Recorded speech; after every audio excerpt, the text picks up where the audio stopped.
Assalamualaikum warahmatullahi wabarakatuh. Perkenalkan, nama saya Taufikur Rahman, Prodi PAI semester 4. Nah, di sini saya akan menjelaskan tentang metode pembelajaran ceramah. Selanjutnya yaitu adalah pengertian. Nah, pengertian metode ceramah adalah suatu bentuk penyajian bahan pengajaran melalui penerangan dan penutupan lisan oleh guru kepada siswa tentang suatu topik materi. Dalam ceramahnya, guru dapat menggunakan alat bantu atau alat peraga seperti gambar, peta, benda, barang tiruan, dan lain-lain. Peran siswa dalam metode ceramah adalah mendengarkan dengan seksama dan mencatat pokok-pokok penting yang dikemukakan oleh guru. Nah, selanjutnya adalah metode ceramah bertujuan untuk apa? Yang pertama, menciptakan landasan pemikiran peserta didik melalui produk ceramah, yaitu bahan tulisan peserta didik, sehingga peserta didik dapat belajar melalui bahan tertulis hasil ceramah. Yang kedua, penyajian garis-garis besar isi pelajaran dan permasalahan yang terdapat dalam isi pembelajaran.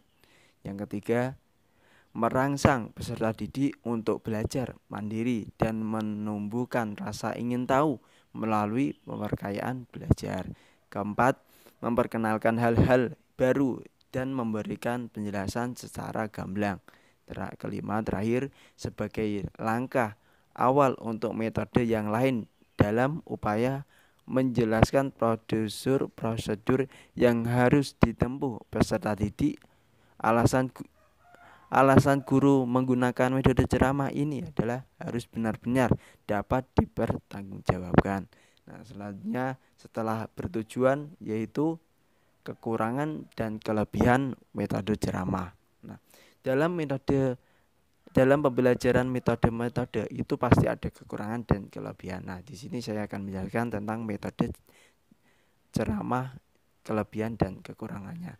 Yang pertama adalah kelebihannya. Di antaranya praktis dari sisi persiapan, efisien dari sisi waktu dan biaya, dapat menyampaikan materi yang banyak, mendorong guru untuk menguasai materi, lebih mudah mengontrol kelas, dan mengawasi ketertiban siswa dalam mendengarkan pelajaran. Peserta didik tidak perlu persiapan, peserta didik langsung menerima ilmu pengetahuan, perhatian guru tidak terpecah karena terfokus kepada satu hal. Selanjutnya adalah kekurangannya. Nah, kekurangannya diantaranya murid pasif karena perhatian hanya terpusat pada guru, siswa seakan diharuskan mengikuti segala apa yang disampaikan oleh guru. Siswa akan lebih bosan dan merasa mengantuk, cenderung membuat peserta didik kurang kreatif, materi yang disampaikan hanya mengandalkan ingatan guru. Kemungkinan adanya materi pelajaran yang tidak dapat diterima sepenuhnya oleh peserta didik. Evaluasi pembelajaran tidak efisien karena terpusat kepada penjelasan guru. Terkadang perhatian siswa tidak fokus ketika durasi yang panjang dalam berceramah diberikan. Selanjutnya adalah langkah-langkah metode ceramah. Nah, langkah-langkah metode ceramah diantaranya yang pertama, ceramah harus dibuat garis-garis besarnya dan dipikirkan baik-baik apa yang akan disampaikan. Pertama, yang kedua, sedapat mungkin disampaikan bahan ilustrasi berupa bagan, gambar, dan diagram. Ketiga, memulai ceramah dengan mengemukakan suatu masalah atau pertanyaan. Keempat, mengusahakan agar siswa tetap dalam suasana problematik, yakni suasana yang dapat membangkitkan sikap ingin tahu siswa tentang bagaimana menyelesaikan persoalan yang dihadapi. Kelima, perhatikan kecepatan berbicara. Guru hendaknya bisa mengukur kecepatan berbicara yang disesuaikan dengan tingkat kesukaran materi. Akan lebih baik jika guru memberikan kesempatan kepada para siswa membuat catatan-catatan. Keenam, menyelidiki apakah anak didik memahami atau tidak penjelasan guru. Ketujuh, sambil berbicara hendaknya memandangi wajah siswa. Nada suara lebih baik seperti bercakap-cakap dengan situasi yang tidak formal.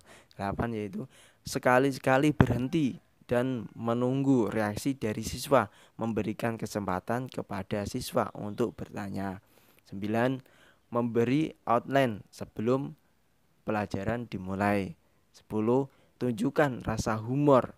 Gunakan contoh-contoh dengan bahasa yang menarik.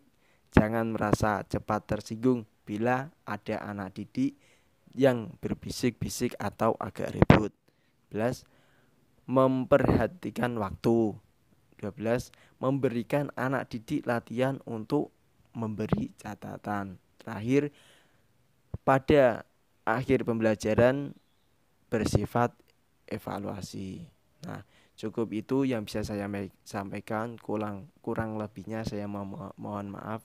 Wassalamualaikum warahmatullahi wabarakatuh.